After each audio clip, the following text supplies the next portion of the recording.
दोस्तों अगर मैं आपसे कहूं कि वो नाम जिसकी गैर मौजूदगी से पूरा पीके हिल गया था, जिसकी एक छलांग पर भीड़ उठकर खड़ी हो जाती थी, शायद अब फिर से उसी जर्सी में उतरने जा रहे हैं, तो क्या आप यकीन करोगे? रुको, वीडियो को आखिर तक देखना, क्योंकि जो खबर अंदर से निकलती है वो बाहर आते ही कई टीमों की प्लानिंग बदल सकती है।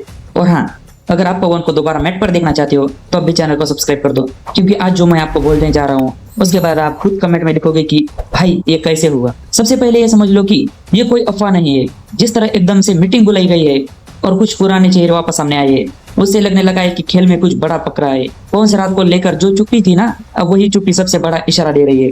देखो, अचानक से टीम मैनेजमेंट में मूवमेंट शुरू हुआ है। जिस लोगों ने पहले साफ मना किया था वही अब अगर वगर की भाषा इस्तेमाल कर रहे हैं, और ये बदलाव हवा में नहीं होता, इसके पीछे कुछ तो है। वैसे आप में से कितने लोग चाहते हो कि पवन की वापसी हो? कमेंट में नाम जरूर लिखना। एक बात और, ये फैसला धीरे धीरे नहीं बल्कि पल में लिया जा सकता है। जी हाँ, पल में। क्योंकि जिस तरह से एक इंटरनल मीटिंग के दौरान दो सीनियर मेंबर्स ने सिर्फ इतना कहा, अगर वो तैयार हो तो दरवाजा बंद नहीं। और सुनो, अगर आप सच में अपडेट मिस नहीं करना चाहते हो तो अब भी चैनल को सब्सक्राइब कर दो, क्योंकि अगली बार जब खबर निकलेगी तो हो सकता है ऑफिशियल हो।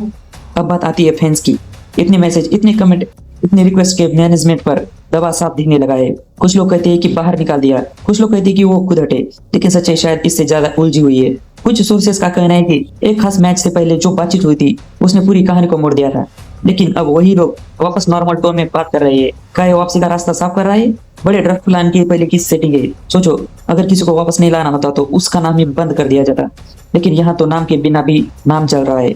एक और सी खबर आई है कि एक ऐसे कोच का नाम जोड़ा हुआ है जिसने पवन के साथ पहले काम किया है, और उस मीटिंग में किसी ने मजाक में कहा था पुरानी जोड़ी फिर दिखेगी क्या, और जवाब में सिर्फ मुस्कुराहट मिली। अब ये मुस्कुराहट इत्तेफाक थी या इशारा, ये तो वक्त ही बताएगा, लेकिन आप गौर करोगे तो लगेगा रास्ता पल में खुद खुल सकता है। हाँ, पल में, क्योंकि अगर नाम लॉक हुआ तो फॉर्मेलिटी में टाइम नहीं लगता। अगर सच में वापसी का दरवाजा खुला है और खबर बाहर आते ही धमाका होने वाला है, तो आप तैयार रहो। सब्सक्राइब करो ताकि अपडेट छूटे नहीं, और कमेंट करके बताओ अगर पवन वापसी करते हैं तो किस टीम में देखना चाहते हो। अब सबसे बड़ा सवाल ये नहीं कि वो आएंगे या नहीं, बल्कि ये है कि कब और कैसे, क्योंकि दो टीमों ने अभी किसी को लेकर क्लियर नहीं है।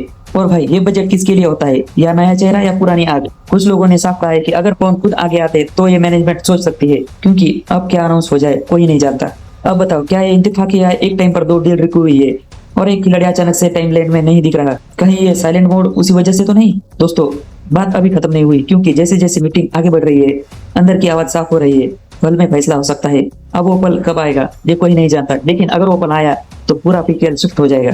अगर आप चाहते हो कि मैं इस पूरी कहानी का अलग चैप्टर भी लेकर आऊं तो कमेंट में सिर्फ इतना लिखो, वापसी पल में, और चैनल को सब्सक्राइब करके तैयार रहो, क्योंकि अगली बार हम नाम नहीं अंदाजे में लेंगे, सीधे खुलासा करेंगे। मिलते हैं अगले धमाकेदार वीडियो के साथ, और याद रखना जो अब तक नहीं हुआ वो पल में हो सकता है। धन्यवाद।